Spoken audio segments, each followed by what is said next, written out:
Welcome. We are going to do a ad hoc showcasing of original package toy artwork. This is not going to be a clickbait video. We're going to have to watch all the whole way through to find out it was just a small little thing people calling to be a holy grail. No, we are going to slap through a whole bunch of original 80s and 90s toy package artwork. So let's start. Right off the bat, we have the original 1985 Hasbro Transformer Deluxe Insecticon Chop Shop. This character originally was from a cartoon series in Japan called Beatra, and his name was Galoob, which sounds like a Swedish pop band from the 70s.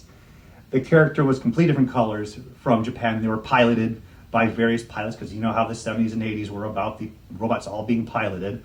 This artwork was used for the actual package artwork on the box, as well as for stickers and other promotional items.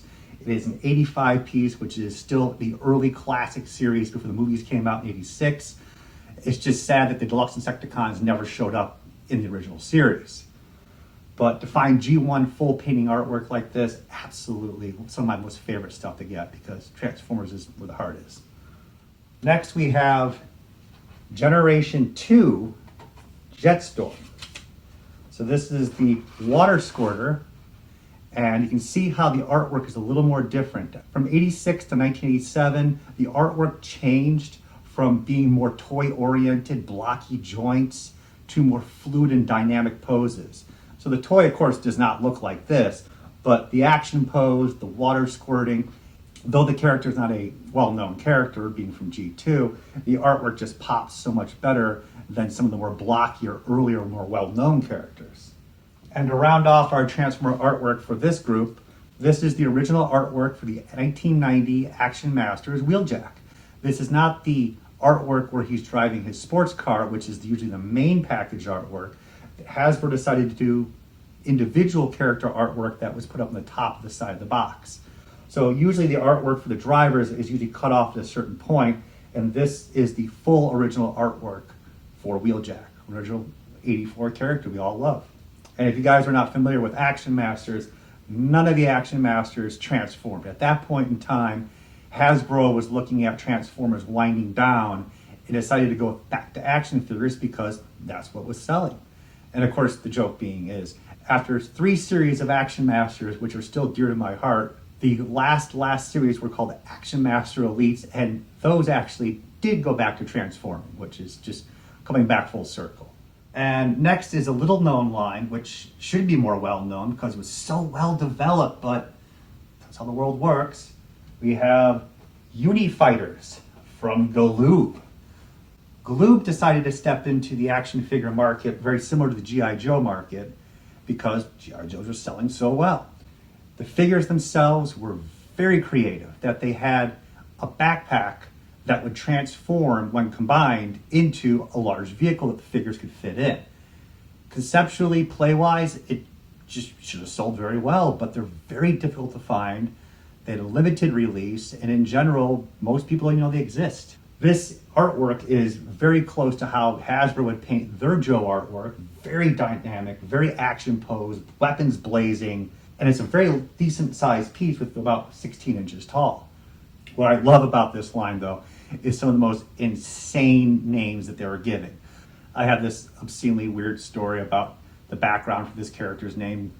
That is the 1950s. Both parents are late at night, having an argument about the son's names, what's going to be. She's like, no, it's going to be Richard. It's her family name. It's always been there. And he's like, no, we're a military family.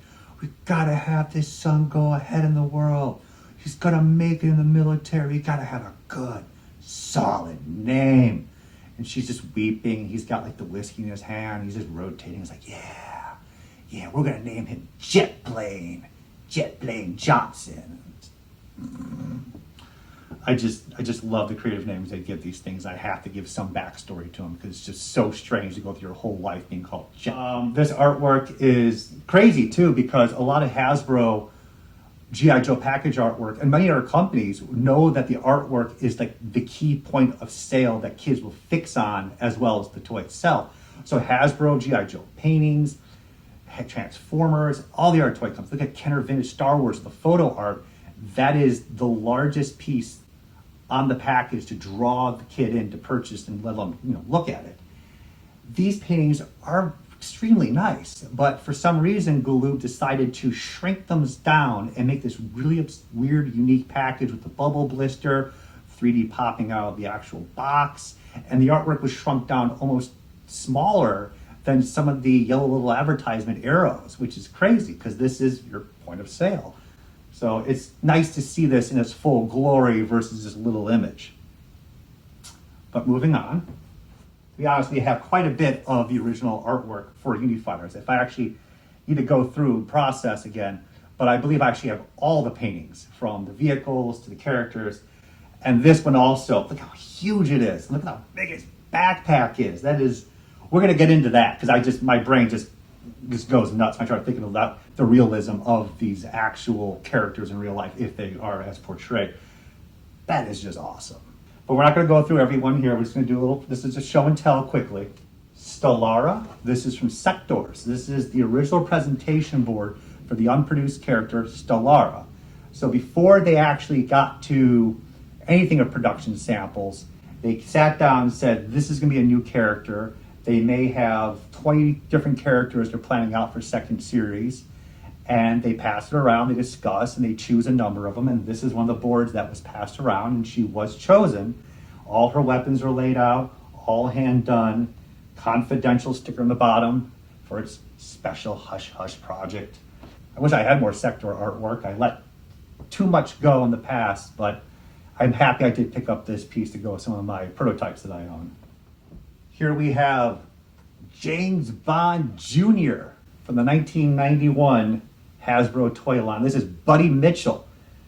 I honestly love the colors in the outfit, that early 80s style, like breakdancing. He's got those stylized Jordan shoes there. I like this one. This one pops.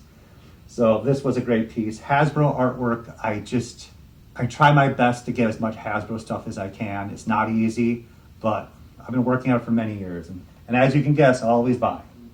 Moving on to Pee-wee's Playhouse. You didn't see that one coming, did you? So this is a cop.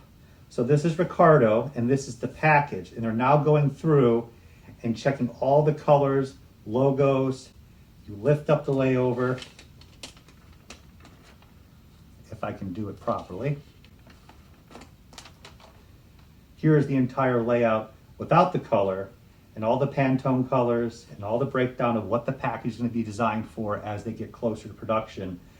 Lots of colors. We're talking about Pee-wee here. So a lot of effort, work to make this thing just insane as Pee-wee is. Originally from Matchbox figures. We have the original Cadillacs and Dinosaurs attack glider.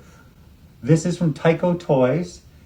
This is Jack Tenerick flying this glider, which doesn't look like it would glide being as all metal, but then again, what do I know? Very large piece. This was the entire box painting on the front. They superimposed, I believe, a little more of a colored background, but absolutely wonderful airbrush. Talented artist on this one. I watched this series as a kid. I have some of the comics. I think people should bring this series back. It was wonderful. It's almost like Dino Riders to a point where it's cowboys and dinosaurs versus future tech and dinosaurs. As you can see, I have an obsession with dinosaurs. But absolutely one of my favorites and still looking. Here we have the original Uni Fighters package artwork for the giant battle tank. This was a gift set where you can buy all the characters in their backpacks in one box set, and that's why you got this beautiful backdrop with the tank versus the individual characters that are being sold blister carded. Artwork wise, absolutely colorful, detailed extremely well, crazy tank in general. But I can't get past the concept of reality on this. That's just how crazy I am. So here we have 5 infantrymen wearing backpacks that they combine to form a tank. So an Abrams tank actually weighs around 60 tons. So you're telling each soldier you're going to carry a backpack weighing 10 tons full of ammunition, armor, engine parts, everything. You need to haul that across the battlefield line, and then after you each haul this backpack, you need to assemble it yourselves into a battle tank. and then you're good to go. I just love it. But anyways, it's a kid's toy. I'm just taking it too far. But absolutely wonderful large piece. We're almost 2 feet wide on this. And I just love the fact that it's a tank. It's armored, but I love how like you're not going to survive that. You're not going to survive. Let's actually get to even more of a shocking vehicle after this. Yes. This is the original painting for the hover tank, even larger now than the battle tank. You couldn't pay me to fly in this vehicle, let alone go into battle. This guy looks like he's ready to just die. He's already accepted his fate. He gets a little bubble cockpit window at least. These guys are they're done. But toy-wise, it's just, again, the explosion background, the rays of light coming out, almost like it's the greatest war machine that has ever showed up in war of all time. Guns blazing, missiles behind your head firing, the roar of the jet engine. Yeah, it's so wacky. I just love it. I just can sit there for a while and just analyze it forever. So now we're going to move away from action figure artwork, and now we're going to move into slot car artwork. I know, surprising. So this is the original box painting, and it's Tyco. And Tyco knows how to paint.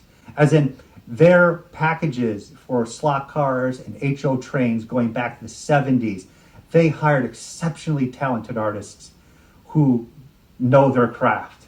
So even when it comes to slot cars, this stuff is just killer. This set is the Control Set 500, and it's very similar to the HP7 package artwork. I think it's very possible that the track artwork that I'm holding was later photographed and then touched up and used for the front package artwork. But it's possible they redid an entire brand new art style, because it's very close to this, for the HP7 blister packs. But the car, the colors, I mean, it's just, you can't say no to original artwork like this. It's just so good.